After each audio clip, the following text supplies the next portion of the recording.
Hello gunners, welcome back to another video. And the day before we face Sunderland in a huge game, I've got a couple of updates to give you. But before I do all of that, if you are new here, please do hit the subscribe, hit the like. It is always greatly appreciated. And where we're going to start is the Arsenal star unexpected return. And that Arsenal star goes by the name of Gabriel Jesus and actually Noni Madueke.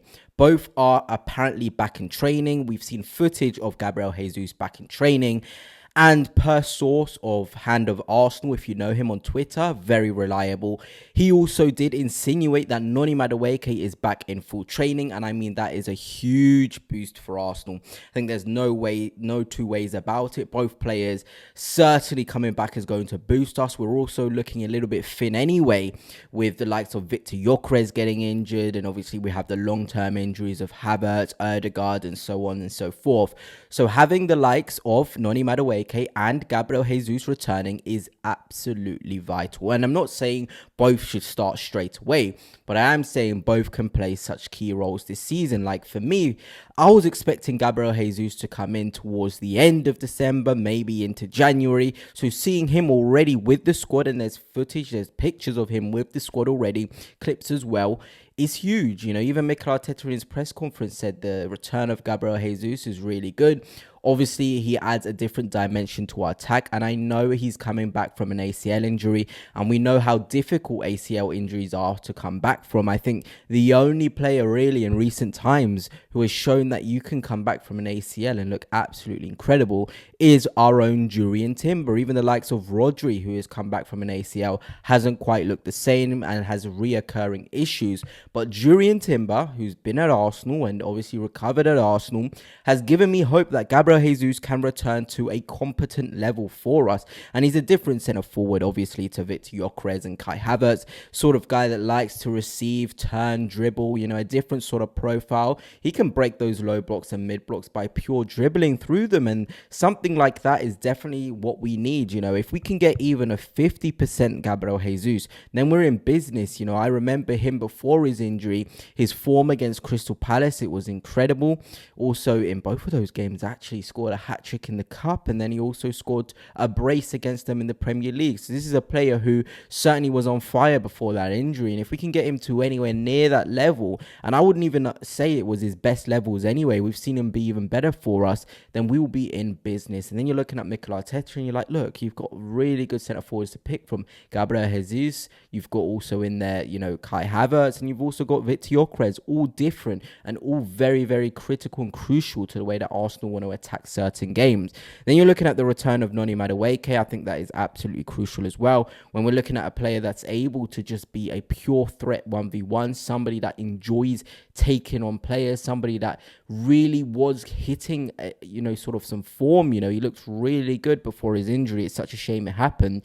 Somebody that can give a different option to the Sakas of this world. You know, he can play off the left as well, give a different option to the Trossards. I think it's going to be really exciting to see how he is reintegrated, because obviously we've seen Max Darman come on and look really good.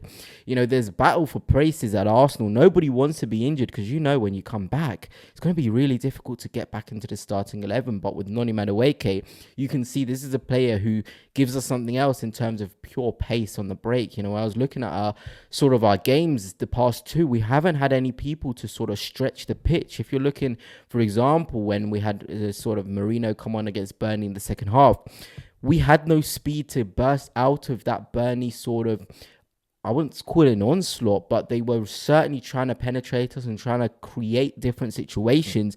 And we couldn't really get out of that sort of area because we didn't have top-end speed. So with Madueke in there, can provide that off the flanks, and that's going to be really crucial for Arsenal going forward. So Madueke and Gabriel Jesus back in training. Obviously, we've seen the footage of Gabriel Jesus more so.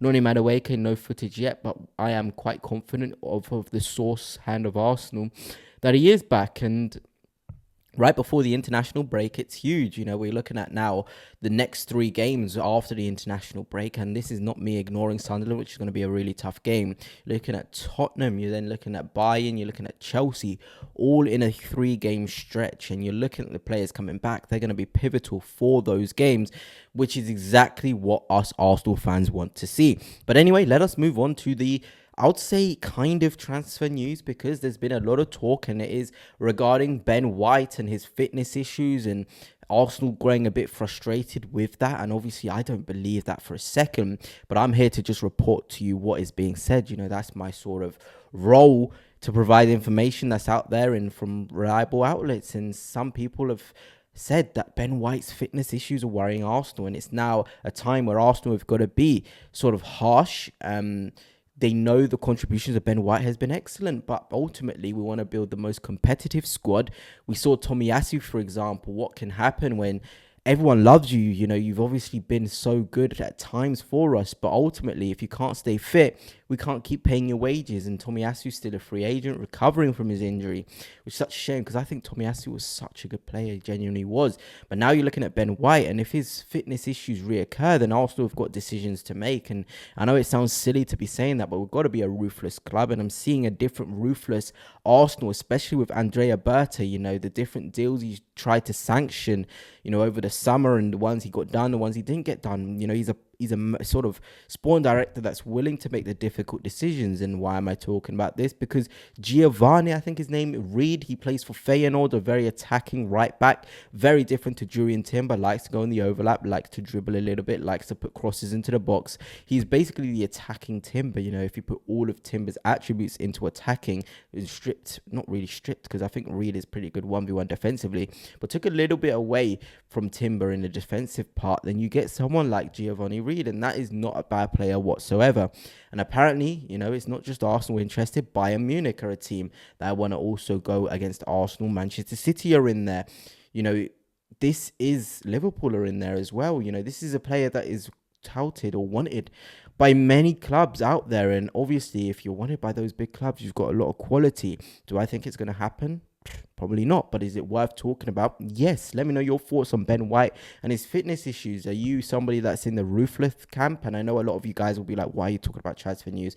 But, you know, this is my role. I'm going to give you guys what I'm seeing out there in the media. But are you in that ruthless club? Ben White's got to go if his fitness continues at these levels. Or are you in that camp of, you know, keep Ben White? This is a player who's given us so much. Why should we give up on him? Even if he goes through 2-3 years of not really gaining that momentum and the rhythm, you know, you've got to really make some tough decisions. And finally, there's also been talk about Javi Guerrero, another midfielder that Arsenal are interested in. Apparently, he's a number 8. He can play as a 6 as well. Somebody that is of the mold of an attacking sort of midfielder. And this Arsenal thinking ahead, you know, potentially to the summer again. You know, this is Arsenal now. We're a team that are now building, thinking of the future, thinking of future sort of ways to move forward. So it's going to be really interesting. Javi Guerrero, I don't know too much about him, but I can see he's quite a nifty player, good in the tight spaces, but he's quite tall as well. So he's quite sort of, as you would call it, somebody at value who you look at and you think, surely you're not a player that can get out of those tight spaces, but he certainly is. But anyway, guys, let me know your thoughts on the things discussed in this video, and until next time, peace.